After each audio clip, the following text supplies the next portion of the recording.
उन्होंने भोजन दान के लिए आमंत्रित किया था। तो उस आमंत्रण में वो सारे घर के जितने उसकी बहन बहनोई और भी जो घर के आदमी थे सब व्यस्त थे।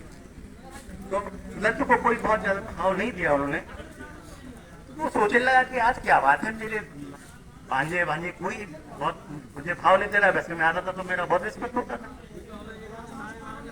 तो सुदत्त ने विचार किया कोई गहन बात। उसने पूछा तो उसके बहनों और बहन ने कहा, भैया कल भिक्षु संघ से भगवान हमारे यहाँ पधार रहे हैं और हमने उनको भोजन के लिए आमंत्रित किया है। तो उसने कहा कि इस वक्त भगवान कहाँ होंगे? उन्होंने कहा भगवान जो है राजगृह में फलानी जगह रुके हुए हैं। तो उस रात को वो सो नहीं पाया। सुबह जल्दी जाग करके जिस जगह बताया उन्होंने वो अगली सुबह वहां से चल पड़ा। और चलते चलते वो बहुत अर्ली इन द मॉर्निंग अगले दिन भगवान के पास पहुंचा। तो विचार करता चला जा रहा था कि भगवान को मैंने कभी देखा तो है नहीं, कैसे पहचानूंगा उनको। तो ये विचार करते ही जा रहा था और जैसे ही वो नजदीक पहुंचा तो भगवान जो है चारिका कर रहे थे रात्रि में। उन्होंने कहा कि सुदत्त आओ। तो जब भगवान ने उसका नाम लिया सुदत्त आइए, तो वो और जरा बड़ा प्रभावित हुआ कि भगवान मेरा नाम कैसे जानते, मैं तो कभी मिला भी नहीं भगवान, बहुत सच्चाई भी यही। तो सुदत्त जाकर के भगवान के चरणों में वंदना की उसने और बातचीत होने के बाद कुशल क्षेम पूछने के बाद वो भगवान से प्रार्थना करता है कि भगवान कितना अच्छा हो कि मैं श्रावस्ती में एक विहार बना के आपके संग को दान करना चाहता हूं। लेकिन उसमें तकलीफ ये थी कि जेतवन जो है वो उसकी जमीन नहीं थी। राजा प्रसेनजित के जो लड़का था कुमार, उसकी वो मतलब एक तरीके से मनोरंजन करने का उद्यान था। तो जब भगवान से मिलकर के वो आया अनाथ पिंडक, तो वहां से रास्ते में वो जो है जगह जगह रोड और ये सब जगह पक्की करवाता है कि ताकि भगवान का संग जब आए श्रावस्ती में तो उनको कोई तकलीफ ना हो। और आकर के वो कुमार से कहता है, कुमार ये जेतवन मुझे दे दे। तो कुमार भी नशा वशा कर रहा था, सब उसके मनोरंजन चल रहा था उसके साथियों के साथ। उसने मजाक में ही कहा, अरे भाई ये जेतवन मैं दे तो दूंगा लेकिन मेरी एक शर्त है। बोले क्या? 80 करोड़ करसापड़ों से, मतलब 80 करोड़ करसापड़ लगे इस पूरे जेतवन को विश्रावण दे, वाली भाषा में विश्रावण दे।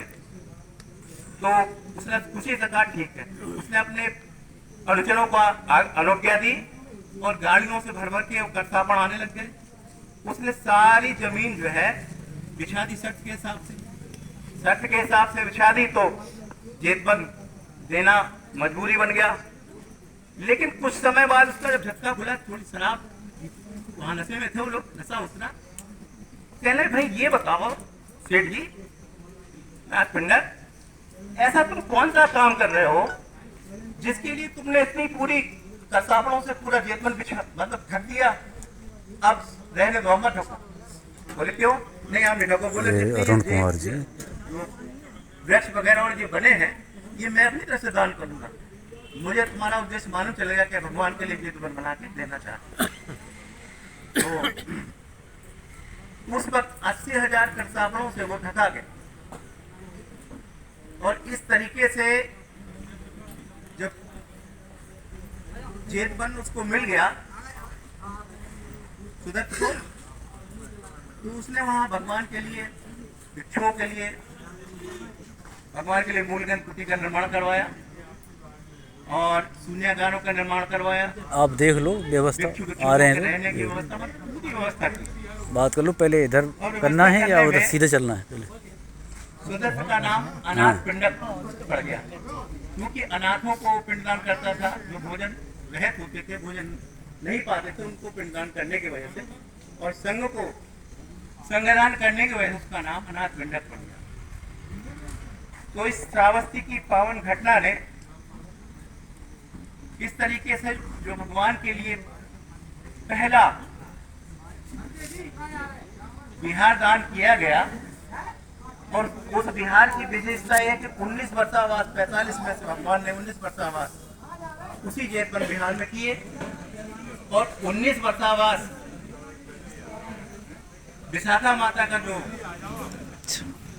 एक श्रावस्ती में 2 विहार है, जेतवन विहार एक है, एक विशाखा का पुब्बाराम विहार है, वो पूर्व की दिशा में है।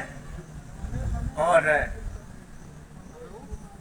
जेतवन काफी बड़ा है, सब सर्टन जेतवन सब पहुंच जाते हैं, लेकिन पुब्बाराम बहुत कम लोग जाते हैं, जिनको जानकारी वही जाते हैं। तो इस तरीके से 45 वर्षावास में से 25 वर्षावास जेतवन में भगवान ने किए, और 19 वर्षावास भगवान ने विशाखा माता के पुब्बाराम में किए। इस तरीके से कुल मिला के 45 वर्षावास जेतवन में श्रावस्ती में भगवान ने किया। और वर्षावास का महत्व तो ये होता है कि पूरे वर्षावास, पूरे चौमासा मतलब बोलते हैं उसको, भिक्षु लोग एक ही जगह रुकते हैं, चारका के लिए नहीं जाना होता है। उपासक और उपासिकाएं या जो राजा लोग भी होते हैं, वो उनके खाने की व्यवस्था बिहार में ही उपलब्ध कराते हैं। और यदि उसमें कहीं किसी को जाना भी होता है तो संघ की अनुमति लेके 8 दिन का प्रावधान है, 8 दिन से ज्यादा कहीं जाना, 8 दिन बाद फिर उसी स्थान का। और धर्म के हिसाब से सर ग्रंथों में लिखा हुआ है, उसके हिसाब से अगर देखा जाए तो तिहार, जिसे रिद्धि सिद्धि बोलते हैं, ये समय भी बड़ा उपयुक्त होता है। 4 महीने का जो वर्षावास होता है, ये रिद्धि प्रतिहार के लिए भी